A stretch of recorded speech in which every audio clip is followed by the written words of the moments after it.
दुनिया भर से सनातन धर्म की सारी खबरों से रहना चाहते हैं अपडेट, तो सब्सक्राइब करें द साइंटिफिक हिंदू को। तो शुक्राचार्य जी को पश्चिम में खुदा बनने में या परमात्मा बनने में देरी नहीं लगी। मतलब मैं ग्रीस गया हूँ, मैं इजिप्ट गया हूँ, मैंने देखा कि जितने पुराने देवी देवता हैं उनके, वो आज की तारीख में शोकेस में बंद।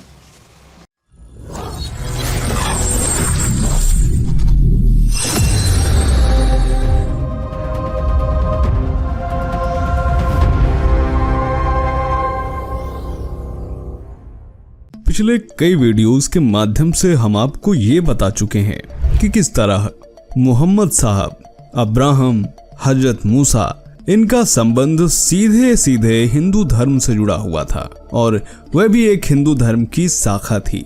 लेकिन वह शाखा आसुरी शाखा थी जिसका जन्म स्वयं दैत्य गुरु शुक्राचार्य ने किया था। आखिर उन्होंने क्यों इस्लाम का निर्माण किया? आखिर उन्होंने क्यों इस्लाम में किसी को शव को जलाने की इजाजत नहीं दी? आखिर क्या है कयामत का कॉन्सेप्ट? अगर आपको ये सब जानना है तो नीचे डिस्क्रिप्शन में लिंक है, वहाँ एक प्लेलिस्ट मिल जाएगी आपको। और यकीन मानिए ये वीडियोस आपको हिला कर रख देंगे, क्योंकि इसमें एक एक सबूत ऐसा है जो आपको हैरत में डालने वाला है। खैर, अगर आपने पीएन ओक को पढ़ा है, पुरुषोत्तम नागेश ओक, तो आप जानते होंगे कि किस तरह से उन्होंने वैदिक विश्व राष्ट्र का इतिहास में उन्होंने दुनिया के तमाम देशों के हिंदू इतिहास के बारे में लिखा है। ऐसे ही जब हम उनकी पुस्तकों को पढ़ रहे थे तो उसमें फिलिस्तीन के बारे में कुछ लिखा हुआ था, फिलिस्तीन के रामायण कालीन इतिहास के बारे में लिखा हुआ था। तो आप भी जानना जरूर चाहेंगे कि आखिर पीएन ओक ने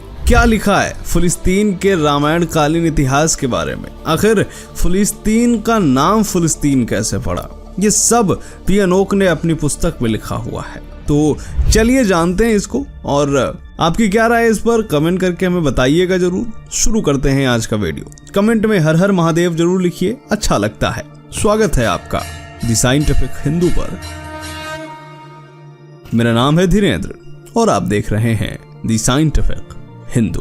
ट्रू हिस्ट्री ऑफ इंडिया.in वेबसाइट के अनुसार ये बात रामायण काल की है, जब असुरों और दानवों का राज्य धीरे धीरे खो रहा था और उनमें से एक असुरों की प्रजाति श्रीलंका में रहती थी। श्रीलंका में ब्रह्मा के पुत्र सप्त ऋषियों में से एक पुलस्त ऋषि के पौत्र कुबेर यहाँ पर अपना अधिकार जमा लेते हैं। उसके बाद इन असुरों को खतरनाक जंगलों से घिरे द्वीप में जाकर शरण लेना पड़ा था। वो उस समय अफ्रीका का क्षेत्र था, जिसमें से एक था सोमाली, जिसको आज सोमालिया कहा जाता है, और दूसरा था माली, जिसके नाम पर अफ्रीका में माली देश आज भी है। सोमाली चाहता था कि उसके वंश में फिर से तेजस्वी संतान पैदा हो, जो कि कुबेर से श्रीलंका उसे वापस दिला सके। इसके लिए उसने अपनी बहन कैकसी को महर्षि पुलस्त के आश्रम में जाकर उनके पुत्र वृषर्वा से विवाह के लिए निवेदन किया, ताकि एक तेजस्वी पुत्र की प्राप्ति हो।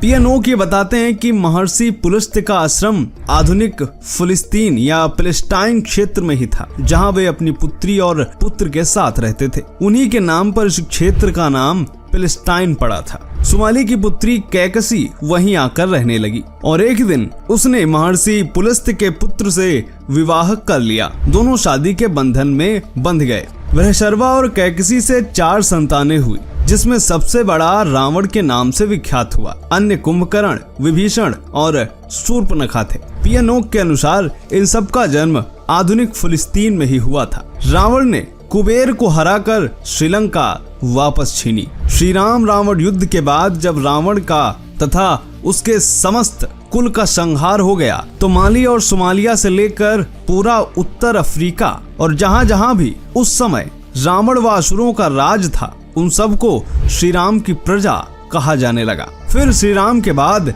उनके पुत्र कुश ने राज्य चलाया, और तमाम लोग ऐसे थे जो कुश की पूजा भी करते थे। ऐसे लोगों को कुशाइट कहा जाता है। पीएन ओक आगे लिखते हैं कि हाम शब्द का उल्लेख कुशाइट अपने भगवान के रूप में करते हैं। यह भगवान श्री राम के नाम का ही अपभ्रंश था, जो बाद में राम से हाम हो गया। पीएन ओक कहते हैं कि कुछ समय बाद फिलिस्तीन पर राक्षसों का अधिकार फिर से हो गया, इसीलिए फिलिस्तीन का अर्थ आज भी बर्बर, असभ्य, अशिक्षित, जंगली, निर्दयी, हिंसक आदि है। इसके प्रमाण के लिए एक और घटना का वर्णन मिलता है, जिसमें एक बार स्वामी कृष्णानंद इथोपिया के सम्राट हेल सलासी को रामायण की प्रति भेंट करते हैं। तो उसको देखकर हेल सलासी ने कहा, हम अफ्रीकी लोगों को भगवान राम की जानकारी कोई नई थोड़े है, हम तो सारे के सारे कुसाइट्स हैं। यह सुनकर के कृष्णानंद भी चकित रह गए। इसके बाद बताया जाता है कि स्वामी कृष्णानंद शालेय इतिहास की कई पुस्तकें खरीद कर लाते हैं और पढ़ते हैं, और उसमें स्पष्ट रूप से लिखा था कि जो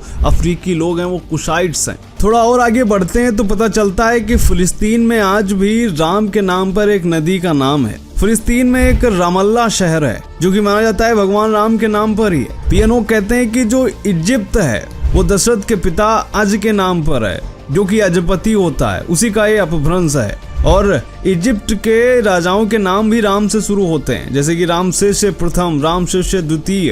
ये बात तो सही है दोस्तों।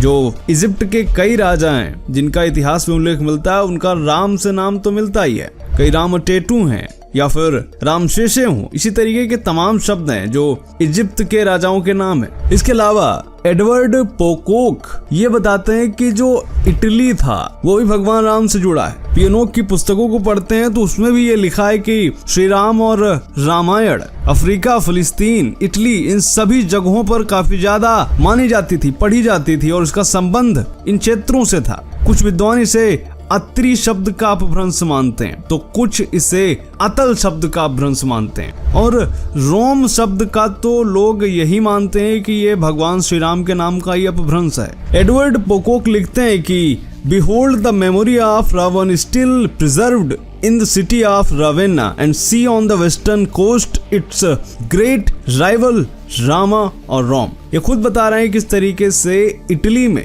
जो भगवान राम का नाम है उसी से रोम बना है। इसके अलावा true history of India website पर छपे लेख के अनुसार प्रथम शताब्दी ईस्वी पूर्व तक रोम में एस्ट्रोस्कैन सभ्यता थी। ये अत्रि मुनि के अनुयायी थे और वैदिक संस्कृति को मानने वाले थे। इन्हीं लोगों का वाटिका, जिसको आज वेटिकन कहा जाता है, वहां पर भगवान शिव और विष्णु का विशाल मंदिर था, और कहा जाता है कि वेटिकन पर ईसाइयों ने हमला किया, लेकिन वहां का जो शिवलिंग है वो आज भी म्यूजियम में रखा हुआ है। वो शिवलिंग ये है जो आप स्क्रीन पर देख रहे हैं। इसके अलावा 20वीं सदी में जर्मनी में भी खुदाई के दौरान दीवार पर श्री राम, माता सीता, लक्ष्मण और हनुमान जी की कलाकृतियां मिली हैं। तो दोस्तों ये वीडियो आपको कैसा लगा कमेंट करके बताइएगा। मिलते हैं आपसे अगले वीडियो में, तब तक के लिए जय हिंद, जय भारत, वंदे मातरम।